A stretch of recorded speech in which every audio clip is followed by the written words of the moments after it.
So, good morning, everyone. Thank you for joining us for Coffee and Conversation. We're here this morning with Cyndi Darlington, who owns a marketing agency in Southern California and is with us here today. She has deep expertise in working with large and small retail and restaurant businesses. So, we thought with the whole process of getting ready post-pandemic reopening, hoping to give everyone another boost in their goals for new ways of marketing, of reaching out and getting back into business in a way that will feel somewhat more normal, we hope, by this summer. Cyndi, thank you so much for making the time to be with us this morning. I'll let you present yourself and your history and your background. But just before we jump into that, we will be doing Q&A throughout the process. So please feel free to type in your questions in the Q&A box. And I will filter those questions and I'll ask the questions to Cyndi directly. So please do ask questions throughout the program. As a quick overview, we're the Cal Poly CIE SBDC, Small Business Development Center. We're here to provide consulting, webinars, training to business owners from throughout the region. There are no costs to the consulting services that we provide. So if you have any needs, any goals that you want to accomplish with your business, feel free to connect with us, to sign up with us. We have a pool of 30 plus consultants who are all experts, just like Cyndi, and who are here to help you achieve your goals with your business. Thank you to our sponsors, the SBA and the GoBiz office. We use that funding to pay our consultants to provide services to business owners. And here's a quick message from our sponsor.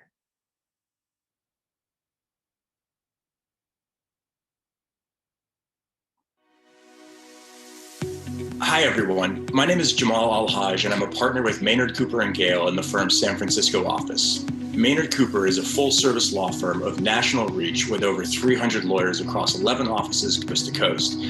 Our San Francisco practice focuses on advising emerging growth companies and venture capital firms, including with respect to equity management, financings, employment, and intellectual property matters. We are extremely proud to be a Founder Circle sponsor amongst an extraordinary circle of other dedicated philanthropists who recognize the immense value that Cal Poly's Center for Innovation and Entrepreneurship bring to the SLO community. We hope that each of you enjoys this upcoming training and workshop and are able to incorporate the knowledge and know-how that will be presented shortly to further help grow, develop, and accelerate your businesses.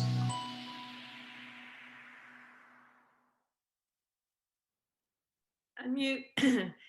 Thank you to our sponsor, and Cyndi, please take the floor. Hi, thank you so much, Judy, and I'm so happy to be here. Probably the most important thing, or one of the most important about my background, is that I am a proud alum of Cal Poly. So it's really exciting to see what the CIE is doing in partnership with the SBDC. I'm very excited to be involved, and my husband also went to Cal Poly, and almost all of our friends. So we love SLO and everything about it. And as far as my background, I have many, many years in marketing, a lot of it in corporate marketing for big companies, Prudential and Amtrak, and a couple of large restaurant conglomerates. And then about 11 years ago, decided to go out on my own. I kind of felt that entrepreneurial itch and started my own marketing company. And we work almost exclusively with small businesses. We work with a lot of restaurants, hospitality, grocery. A lot of our clients are startups. A lot of them are 1 to 5 units, and some of them are more trying to grow and franchise, and we help with that as well. It's been really a wonderful experience working with so many small businesses, and particularly hospitality and retail people who have so much passion. And I also work really closely with the SBDC, the SBA. I teach marketing at MiraCosta, our community college here in San Diego. And just really, for me, my passion is working with small business and with entrepreneurs. And so it's really exciting to be able to help as we look ahead to the future, and help all of you understand what that's going to look like and how it's going to change, and some of the really unique challenges and opportunities that are presented by being a small business person. So I'm going to go ahead and share my screen and just kind of go through my PowerPoint. And as Judy mentioned, please ask questions in the chat. It's very strange doing it in this format because I really like to have more interactive trainings. People in marketing really love using acronyms and confusing words. And so if you're seeing any of that, please make sure you ask for clarification. I'll kind of assume that you all have some basic knowledge of the marketing landscape, but I'm happy to go slower and explain. So let's go ahead and get started. Can you all see that? Great. I have really great marketing skills, but really terrible PowerPoint skills. So I'll try not to dwell too much on the slides. But I do want to go through kind of what we're going to talk about today. First of all, I want to talk a little bit about consumer needs in the post-COVID world. And it feels so great to say post-COVID, and I hope we're approaching that. So what is a new customer going to want, and how do we as a small business meet those expectations? And then after we get that part correct, how do we market to post-COVID customers? And I'm going to assume you either have no money or no time as a small business person. So working off of those assumptions, we'll come up with some ideas of how you can best market to your post-COVID customers, as well as a little deeper dive into digital marketing. And our agency really is more of a generalist agency. We kind of act as a holistic marketing department. But we do a lot with digital, and we work with digital agencies as well. So I know that's something that is top of mind to a lot of small businesses right now. So the first thing that I wanted to talk about is the word pivot. And I love this tweet about a marketing email, typing a work email, doing well in these, my brain, don't say it, unprecedented times. A lot of people are using the word pivot over the last year, and I have grown to hate it. Really because there's no business that didn't change somehow in the last year. You know, we work a lot with grocery, and they've been off the charts. They never stopped running. You know, a lot of our mail order businesses, same thing. But restaurants and hospitality really haven't had that luxury. Most of them have been closed. And if you don't feel like you did an immediate pivot or changed your business or jumped into the next thing, you shouldn't feel terrible about yourself. For me, I know the first few months of the pandemic, I sort of hibernated. Luckily, I had a team that could help with a lot of things. And we're all just kind of still figuring it out. So let's toss the word pivot and just say we're going to be moving forward in whatever way that we can. And maybe that's just putting one foot in front of the other. So I just wanted to talk a little bit about kind of that motivation for what you should be doing next. I don't know if any of you saw this study in the New York Times. It was called "We Have All Hit a Wall," and it's about late stage pandemic burnout. And I thought this was really interesting. They said, you know, the realization that sitting in the same chair in the same room, staring at the same computer for 12 straight months and counting has left many of us feeling like burned out husks, dim-witted approximations of our once productive selves. I don't know if it's that extreme, but I think all of us really are kind of feeling that lack of motivation sometimes. And now as we're starting to, you know, move forward and get ready for the big surge of consumerism, it can feel difficult to motivate for that. And especially for your employees. The Times interviewed 2,600 employees and found that 34% were feeling burned out, 22% were depressed, and 37% were stressed. And I kind of feel like only 37%. There's so many things to be stressed about right now. And a lot of people are feeling like they've hit a wall. So as far as motivation, it can feel challenging, especially when you're looking at marketing, and that might be something that you're not as comfortable with. But really, the good news is that entrepreneurs are fantastic people, and they're fantastic motivators. And this quote is, "The most successful entrepreneurs I know are optimistic." It's part of the job description. So I would say, in terms of finding ways to motivate, and particularly around your marketing, I have a few tips for that. Serving others has been a great way for a lot of our clients to feel motivated through the crisis. We had a few restaurants that immediately went into providing meals for frontline workers. And then I know that's something that a ton of restaurants jumped onto, providing funds for out of work employees through sales or a specific menu item. Collaborating with someone you admire might be that spark you need. We've seen a lot of chefs collaborating with mixologists in the area to create signature cocktails, things like that, where you're really tapping into people that you admire. The other thing is business development can feel hard, especially in today's environment. It's really hard to go out there and look for new clients, maybe if you're a B2B type business, or new customers. And the advice really would be take it slow. There's not the same channels that we used to have, such as networking and events. But if you can be authentic, talking about your business and why you're passionate about it, that can certainly help bring about those contacts and eventually lead to sales and business development. Digging into your passions is going to be very important right now. For me, one of my passions, as I said, is small business. So being able to serve and do talks and be involved with the small business community is important for my motivation. Maybe your passion is social justice and you want to be part of that movement, and you can find a way for your business to participate. Maybe you like supporting young creators and artists or makers, and that's something that you can embrace within your business. Or maybe even something like social media is your passion, or photography. And so how can you use those passions to really further your business? And at the end of the day, as I often tell my two teenagers, just fake it till you make it. Again, put one foot in front of the other the next few months. And if you're not feeling motivated, which is a lot of us, just fake it till you make it, and that will come as we emerge from this.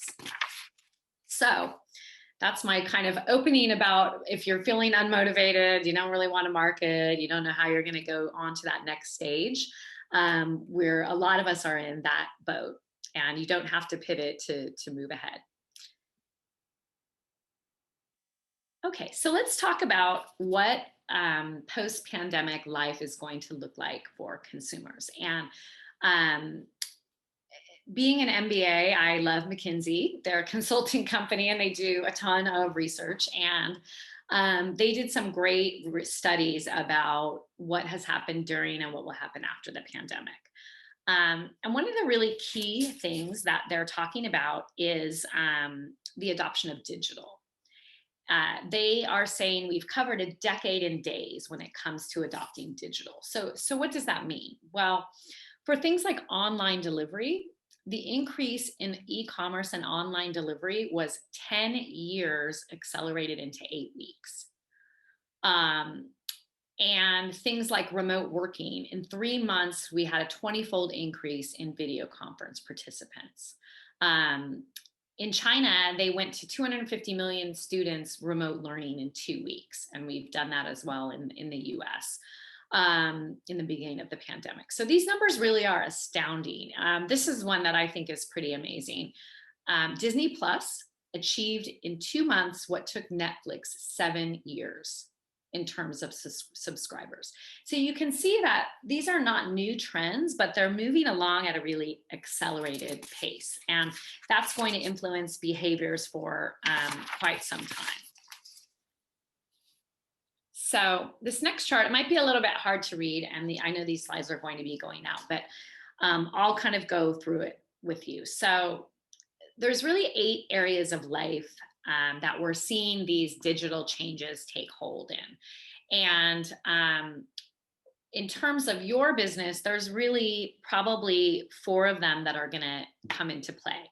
And that would be work, information, or 5 actually: work, information, shopping, life at home, and play. So in terms of work, the rise of unemployment and remote working has really shifted kind of that corporate landscape. And how that would affect your business is the decline of things like on-the-go consumption or business lunches, meetings, etc. And that's something we'll talk about a little bit later in terms of responses. Information, this is really a key one. There's been a complete shift in media consumption. So where people used to get their information more from, let's say, out of home or radio, and by out of home, I mean like billboards, for example. Well, if you're no longer doing that morning commute, you might not be listening to the radio or looking at a billboard. Um, and everything really is shifting towards digital media and streaming.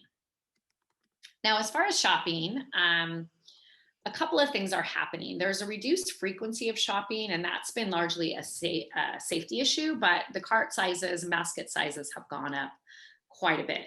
So you might see people in your store less frequently, but when they do come, they tend to make their larger purchases all at once. They're looking for trusted brands that are closer to home. People's radius that they're willing to drive has really kind of shrunk. I always joke my office is like a mile from my house, and as is my dentist and my hair person. So I never really go beyond my 3-mile radius. But for a lot of people now that are working at home, that's really true. They want to be local more than ever. And life at home. This is so interesting to me that the home has become the new coffee shop, the new restaurant, the new movie theater. So how do you meet people there? 28% of people renovated their homes during the pandemic. So almost a third of people have put some amount of money into renovating their house. So this idea that people are just going to want to be out of their house all the time really isn't valid. We're going to have to find ways to meet them at home. We'll talk about what that means and how that works in a bit. And then play and entertainment. Again, people do want to get out. And they want to have additional time to play and relax, which they've found during the pandemic. However, digital entertainment is not going away. We're seeing first-run movies now premiering in houses before the theaters or at the same time, that kind of thing. All of those streaming services are really creating an entertainment environment in the home. That's not going to be going away. And McKinsey is saying that most of these behaviors, from a linear standpoint, are not going to track the rise of GDP. So they're expecting GDP in the next phase, which will be probably within the next 4 to 6 months, to return to normal. But consumer behaviors aren't going to snap right back in terms of spend and the way that consumers behave. So this chart is basically just showing that consumer behavior doesn't necessarily always follow economic behavior, and we have to be ready for kind of that in-between phase coming up. So what does that all mean, all these beautiful charts from McKinsey? Well, people are really looking for 5 things post-COVID. So you can kind of remember these things. The first would be a seamless and streamlined customer experience. The physical environment and the virtual environment are now inseparable. And this is a hard one for me because I'm a real traditional retail person. I like to go into a shop and a physical restaurant, and digital is a little more challenging as we get older. But for teenagers, it's always been this way. The physical and virtual world have always been inseparable, you know, the phone to the computer to real life, they all blend together. So that's really going to be a pervasive element in society. And let me give you some examples of that. So if you have a local bar, maybe you're creating drink classes that people can order online, they can pick up a kit, and they can make them at home with a virtual class. We have a market here called Gelson's, and they're doing a really cool thing with the tequila that the cast of Breaking Bad has come out with. So you can actually go to a tasting with the cast of Breaking Bad from your house, you pick up the tequila, and then you actually kind of interact with the stars of Breaking Bad, which is super cool. So a lot of those virtual experiences. Is anyone familiar with the term BOPIS, B-O-P-I-S? Again, we love our acronyms, but it means buy online, pick up in store. Oh yeah. So BOPIS is something that's definitely going to stay with us. People love doing that. They love not having to go into a store, which again seems weird to a lot of us who are shoppers, but there's people that just really love that convenience. And so that speaks to number two, which is choices in shopping, dining, ordering. Um, if you're a restaurant, you're going to have to offer delivery, curbside, uh, in-store ordering, inside seating, outside seating. People are going to be expecting those choices. They expect you to be more efficient. They want to get in and out quickly in a lot of cases. And so make sure that you're thinking of all of the choices as a consumer. And for me, it's helpful to say, well, I wouldn't want that if I'm going to a restaurant, I want to sit down and enjoy the experience. Well, it's not about what I want. It's about thinking about everyone's situation, and what might be important to them. So if they're used to doing curbside every Tuesday night, you don't want to take away those options. Lead with digital, and I can't say this enough. Digital is going to be an important part of everyone's marketing mix, but also an important part of their business plan as they roll out. Your online options should be simple, personal, and interesting. Consider your online shopping with photos, with reminders. And I'll give you a great small business example.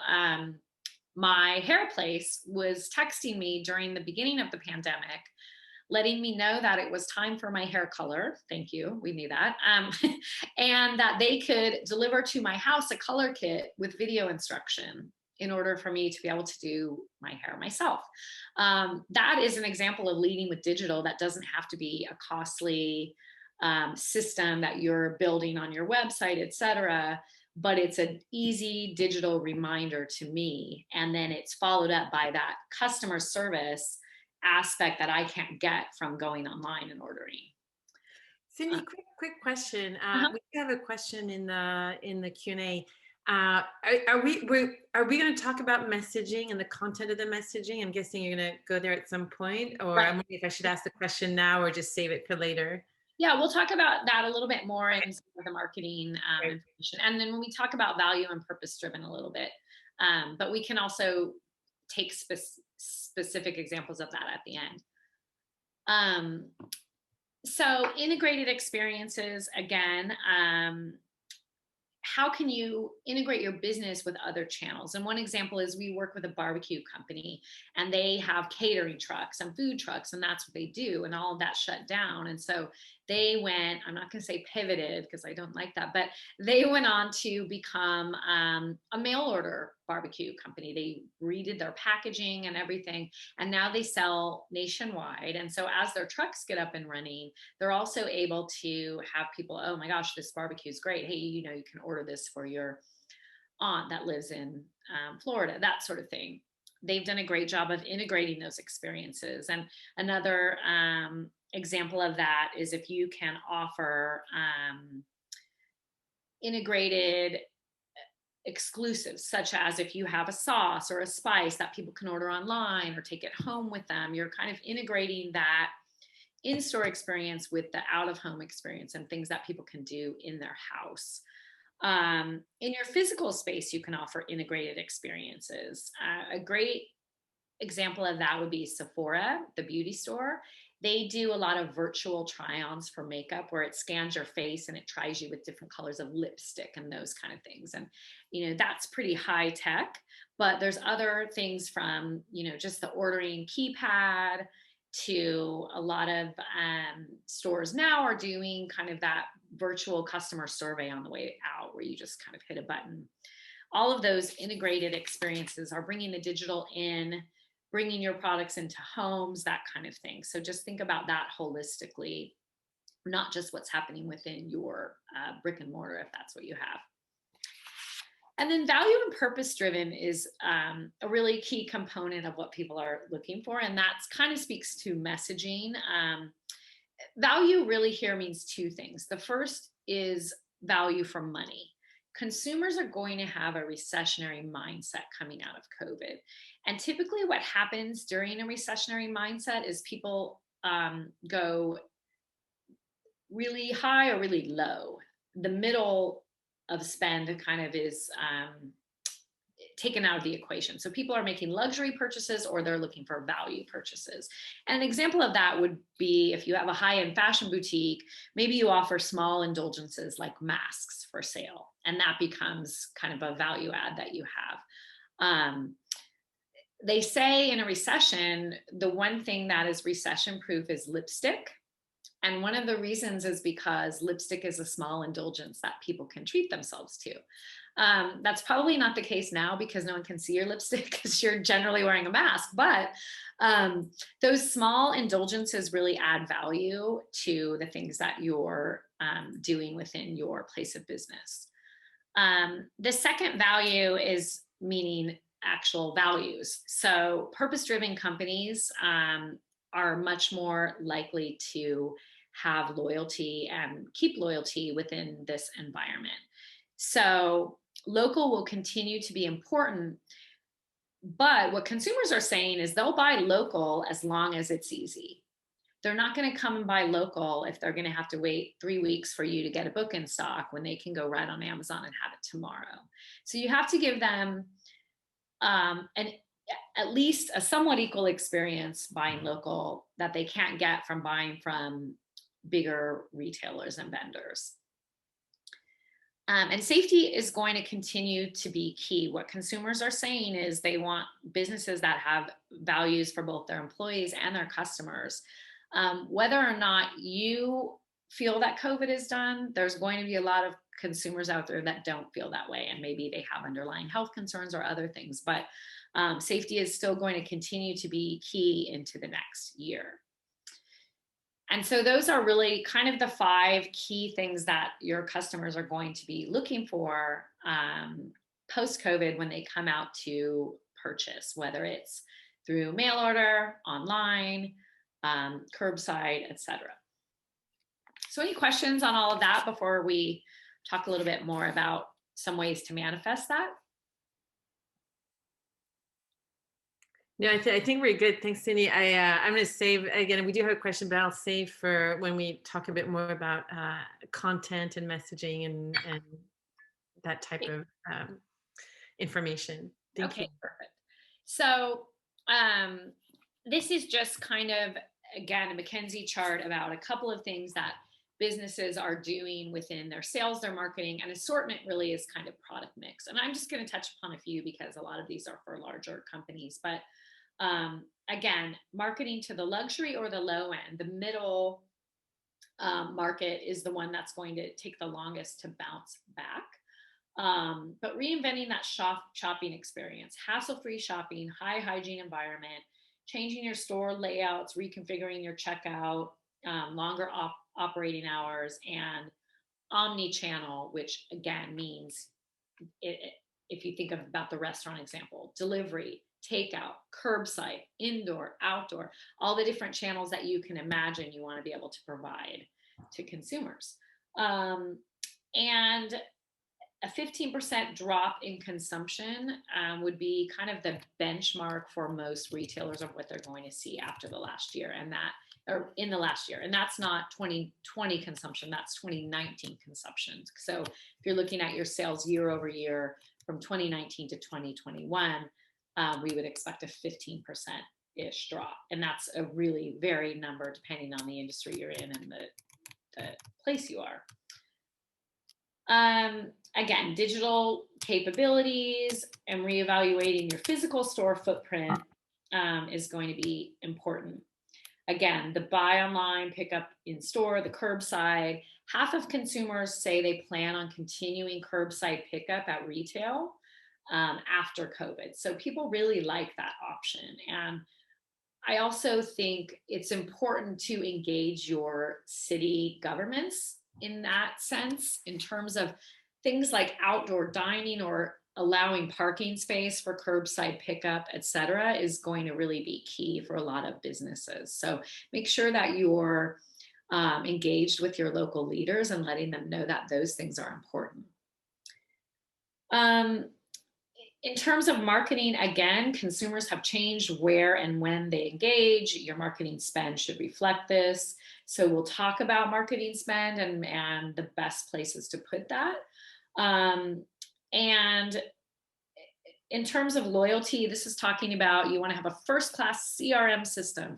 And we love saying CRM, it means customer relationship management. And there's a ton of like fabulous softwares out there to do CRM for you. But from a small business standpoint, what CRM can mean is that when someone makes a reservation at your restaurant and they tell you that it's their anniversary, you have a spreadsheet somewhere or even a note card that says their name and their anniversary, so that when the next year comes along, you can find a way to contact them and say, hey, we're so glad you celebrated your anniversary with us last year. We'd love to invite you to come back.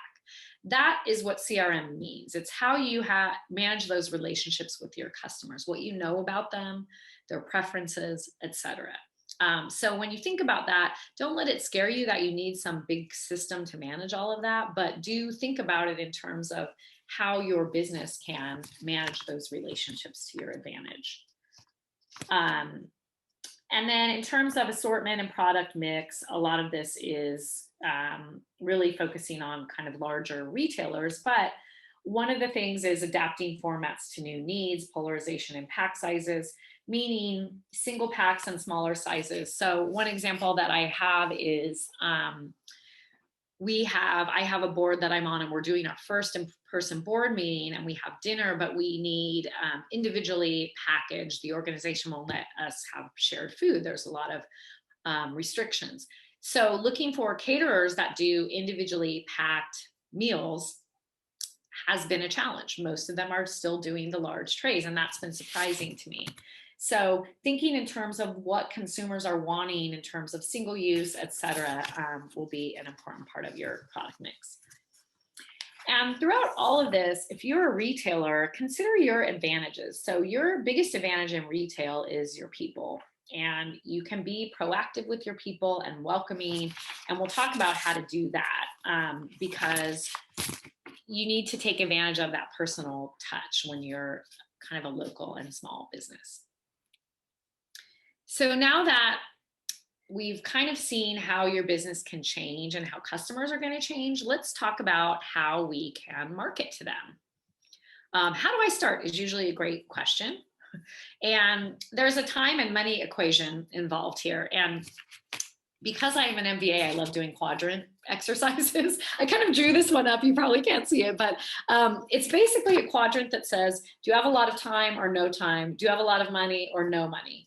You're going to need one or the other to create your marketing program. And so that's really the first step. Do I have some money to spend on my marketing, or do I really literally have nothing? Because I can tell you how much it will cost to start a digital marketing campaign, but at the end of the day, if you don't have that investment, then it's wasting your time. So let's first of all figure out your sales projections and what that is going to be realistically. And then typically with sales, we look at a 3 to 5% spend for marketing. So if your sales are going to be 100,000 and that's gross sales, you would spend 3 to 5,000 maybe on your marketing program. However, if you're a new business, that will change. That can be more. In addition, if you are a business that is planning on growing, so let's say you want to franchise or you want to grow your business to 3-6 units, you're going to also need to do brand building. So in addition to that 3 to 5 mile radius to get customers in the door, you also want to think about ways to grow your brand name throughout the county you want to be in or the region. A great place to start is thinking about what in-house resources you might have. Do you have a young person who can do your social media? That is a big plus. And typically for us, we do social for a lot of our clients, but the strongest social programs really that we run are the ones where we advise the client on strategies and content, and then they actually have someone in-house that's posting, engaging, etc. Those type of people work really well to grow your presence online. And then as an owner, what are your time and resources layout like? Do you have time to be working on the marketing? And can you dedicate a few hours a week to running your marketing program? And if you don't, then you're going to have to spend money to do it. So figure out which one of those you want to invest. your time and energy in. So let's first look at some low to no cost options. For those of you who have no money, but you're excited and motivated to get out there and grow your business. So I talk a lot with my clients about a communication cycle. And what that means is that every customer that is either in front of your face or ordering on your website or on your text, etc., is a chance to grab them into your cycle. Get their email, get their phone, get any relevant information that you can so that you can engage them in the future. So for example, their anniversary is a chance to engage them. You know, hey, it's your anniversary, come on in and we have these new body lotions that your wife might love, you know, things like that, where you just have to think about getting them into your cycle so that you can communicate with them in the lowest cost way.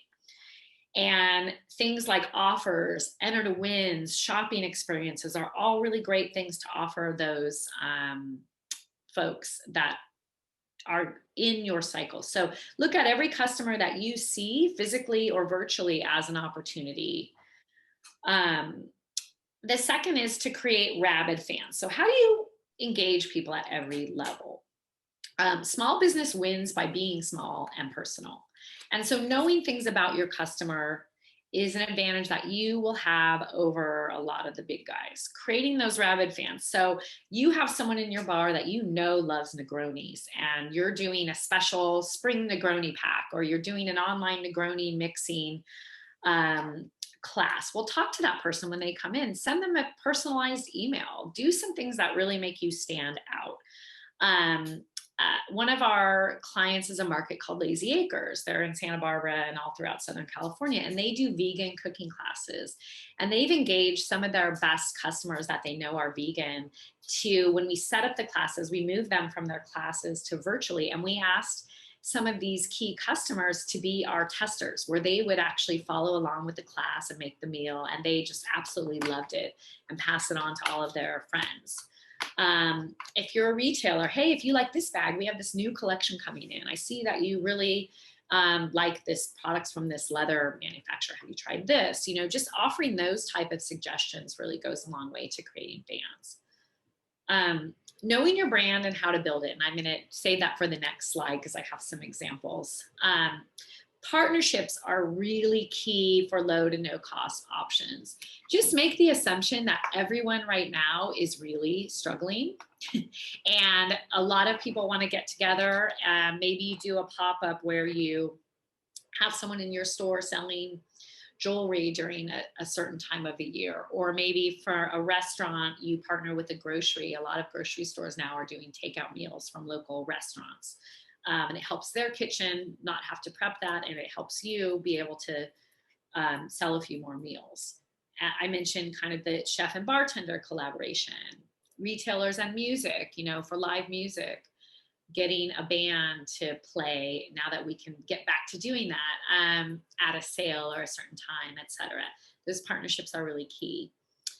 And there's no substitute really for community marketing, or as we call it, local store marketing. So that's getting involved with your local schools, your local nonprofits. As those organizations come back to doing events, the LSM is really, they're going to need support from community businesses. So donating products or being on site.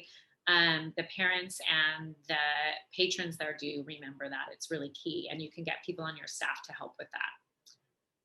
And then PR, so as we call it, shameless self-promotion. Get your name out locally, become an expert source in articles.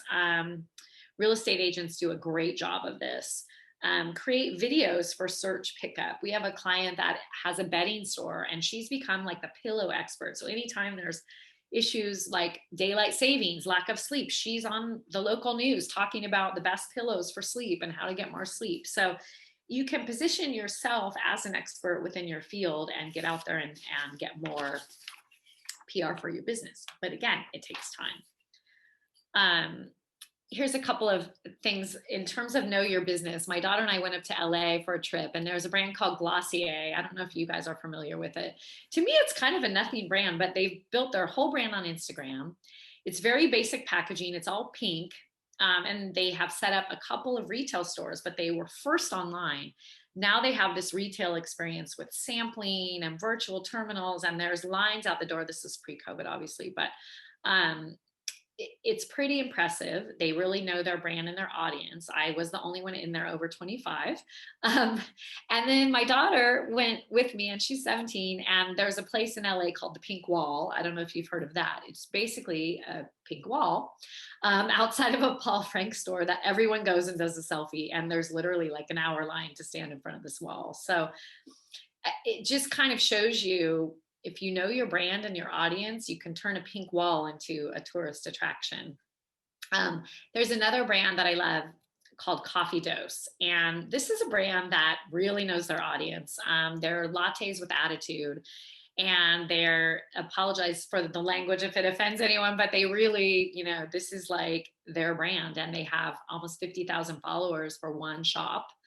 And they create all these little anti-bitch messages, that sort of thing. My daughter thought it was hilarious. And really kind of knowing your brand and your audience, you don't have to appeal to everyone. Appeal to a few people and you really can create something special.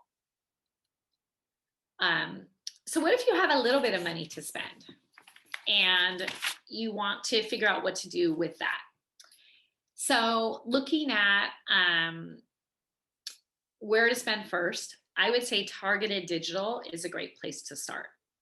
Digital marketing, we'll talk a little bit about the geofencing and demo fencing and how that works. But the nice thing about digital is you can target it to the point where if you think about running a radio advertisement, for example, on the Central Coast, you're going to hit everybody, probably, I'm not sure the radius of your stations, but probably from Ventura all the way up to, I don't know, maybe Cambria or north. Most likely those people are not going to set foot in your store. They may be able to buy online, but they're not your key customers. So you might get 100,000 impressions there versus 100,000 impressions on targeted digital, where you can say, I want this person to live in these zip codes. I want them to be between age 25 and 40. I want them to have this household income. I want them to be lovers of country music. You can pretty much define your customer and serve them ads. And when I say targeted digital, I mean they're going to see your display ads on mobile, on apps, on desktop, across all of their different touch points digitally. And then they're also going to remarket. And what remarketing means is that if somebody is on social media or they're on Google and they take a look at your website or your social pages, they will get an ad from you later. You've all probably done that. And it's usually when you're searching for something really weird, like some obscure vitamin, and then you start an hour later getting all the ads for that vitamin. That's retargeting. And so they can track people that go to your channels and then serve them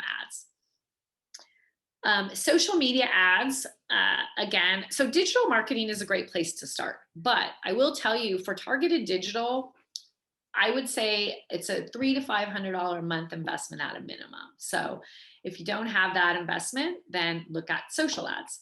Social ads, we'll talk about in a bit, but you can do those, a really strong campaign for as little as about $50 a month. So that could be also a great place to start for digital. Get involved with your organizations. The Chamber, Visit Slow, I think they're called Slow Cal up there, right? The Main Streets. All of those organizations have some great programs. I know Slow Chamber is doing a dine out program right now, where you get a gift card for spending $100. That's brilliant. Don't just join those organizations, but be involved and active in all of the programs that they're doing, because they're being very creative right now. Paid SEO, I'll talk about that in a sec, but SEO is search engine optimization. And essentially what that means is people finding you when they search on Google. And you can do it yourself or you can pay someone to do it. There's a lot of really strong agencies out there for SEO. And if you have the money to do it, it's a great place to get found online. And then partnerships with lifestyle publications and brand ambassadors. Now, I like the term brand ambassadors much more than the term influencers. And the reason is that a brand ambassador can be someone more authentic. They're not just putting products up on their social, but they're actually somebody that loves your brand. We work with a chain of Mexican restaurants, taco shops, and there was a guy that lost 100 pounds eating off of their healthy item menu. So he became our brand ambassador. He did YouTube videos, he was in ads, he became kind of this guy that took on a life of his own. Um, Nectar Juice is a brand we work with, and a lot of their gym owners and people like that have become brand ambassadors where they have a social following, but they also have an authentic relationship with your brand. But you can also pay them and do trade. So that can end up costing money as well. So Cyndi, this might be a good time actually to ask this question. So we have someone on the call who's a holistic coach. So I guess, they are their own brand ambassador. Mhm. They blog, they share messaging. Mary's wondering, do you, so this is a wellness service, right? Health and Mhm. wellness. Do you tell people how to feel, or do you message in a way where you share success stories or things to aspire to? So I think she's struggling with the how to message to her followers.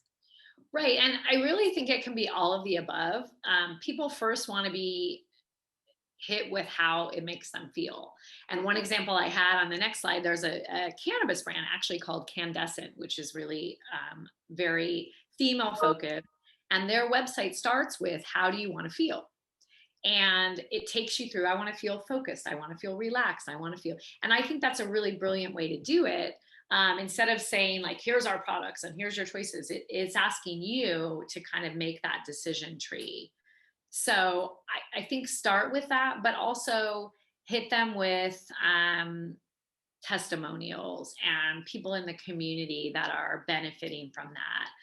That also makes it more authentic. And for different channels, you're going to want different things. So maybe on your website, you're helping guide people through that area of like feelings versus social media, where maybe you're looking at people that might have benefited from your service. So maybe they can give testimonials or links or things like that. Thank you. Um, so when you're spending money, there's a lot of ways to evaluate things. CPM means cost per thousand, and that's just kind of saying, how much did it cost me to reach 1,000 people? That's the way a lot of people evaluate their marketing spend.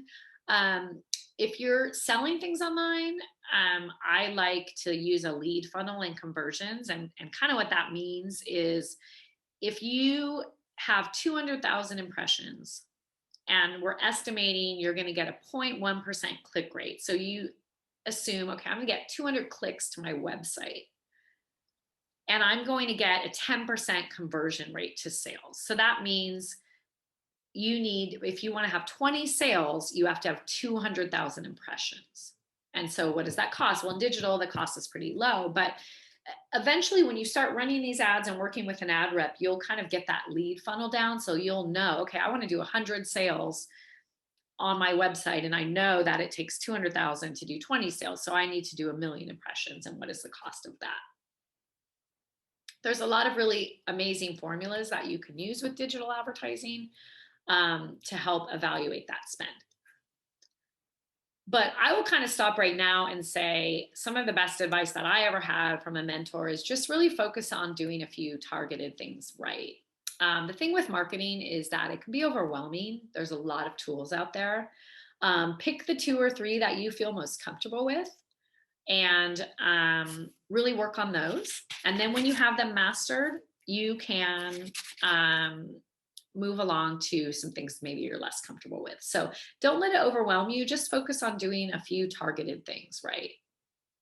And one example I have of that, I tell a lot of my clients, if you're going to work with a local school, for example, let's say you're a local, a local spa, and you want to offer some things to the parents as part of the auction. Instead of offering it to 10 schools, take 1 school or 3 schools and work with them throughout the year at all of their events.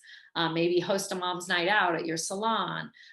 Donate to the auctions, do a percentage back day, things like that. So they get used to seeing you all year long, rather than just kind of doing something here and there where somebody might not really get a chance to know you on a little deeper level. So lastly, I'm just going to go through a couple of the digital tools a little more vividly, and then leave a little time for questions. So really for social, this is a question for a lot of people. What channel should I be using? I think the real thing to remember about social media is that it's largely pay-to-play media. On Facebook, for example, the organic reach is now somewhere around 3%, meaning if you have 100 followers, only 3 of them are going to see a post that you put up. It's just very fragmented. Instagram as well. And so if you don't have money to put into social media marketing, you better be spending a lot of time on content and engagement. But kind of lower your expectation that social media is going to be the panacea for your business. That being said, from a channel standpoint, Facebook and Instagram still are the 2 largest. LinkedIn is great if you're B2B as well. We generally shy away from Twitter for small or retail businesses, and Snapchat and TikTok are great if you have an influencer-based type business, or like, for example, book publishers are sending books to TikTokers that do book reviews, that sort of thing. But that takes a lot more skill and expertise in that medium. So I would say Facebook and Instagram. Make it a conversation and not a sales pitch. We have a really great daily, weekly, and monthly checklist that I can send you that give you tasks that you should be doing on social media, primarily engaging with others instead of just posting and leaving it at that. And then online marketing. Google AdWords is fairly easy to do yourself, or you can use a rep. And then as far as geo-targeted marketing options,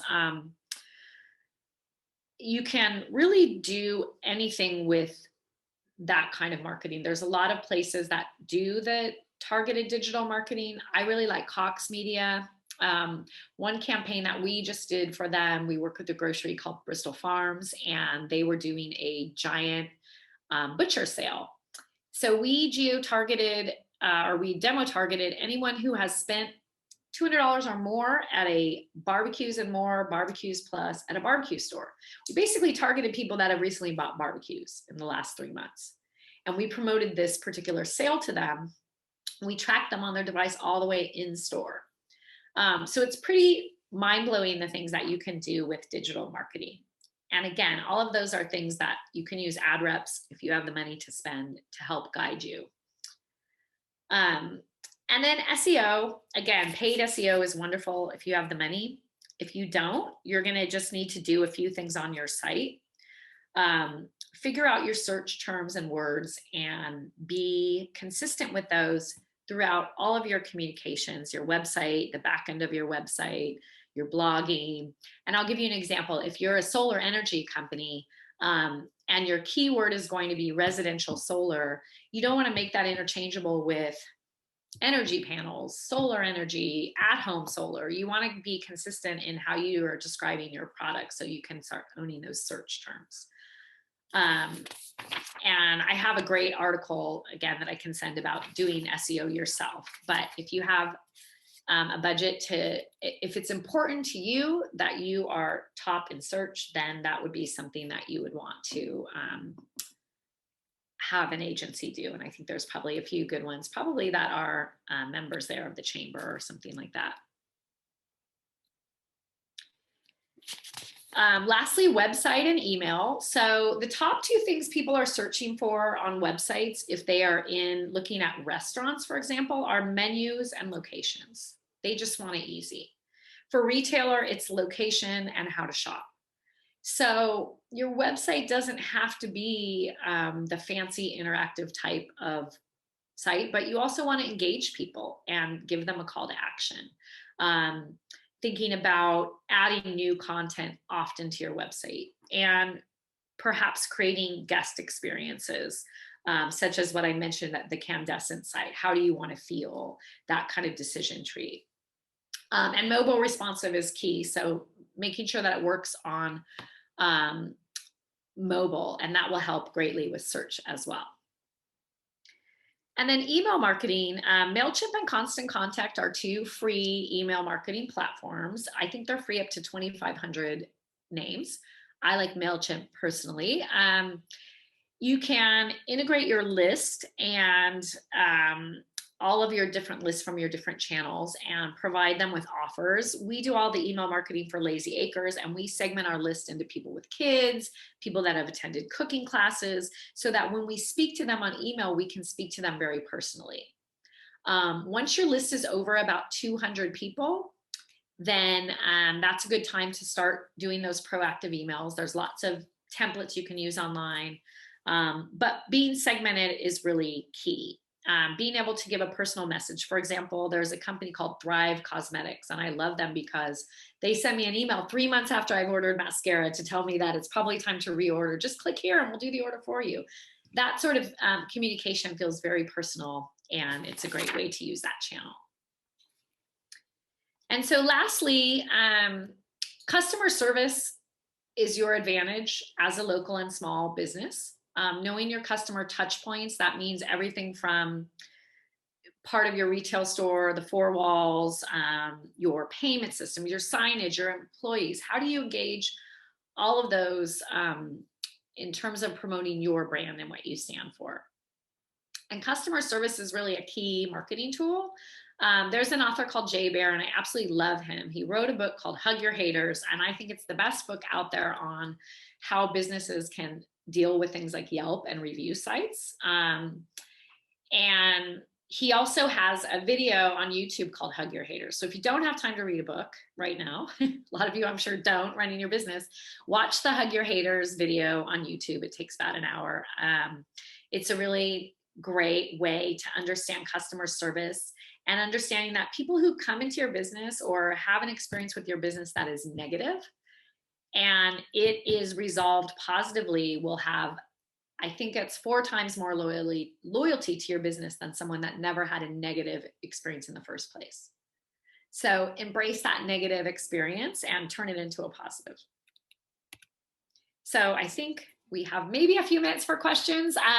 If you want to send me an email or connect with me on Instagram, I'm happy to send you some of the tools we talked about. We have a social media and SEO checklist, links to some articles. We have DIY guides for things like Google and Yelp that we can, I'm happy to send your way. Thank you so much, Cyndi. Thank you. That was an awesome overview. That was great. Good way to end. Also, that book sounds pretty compelling.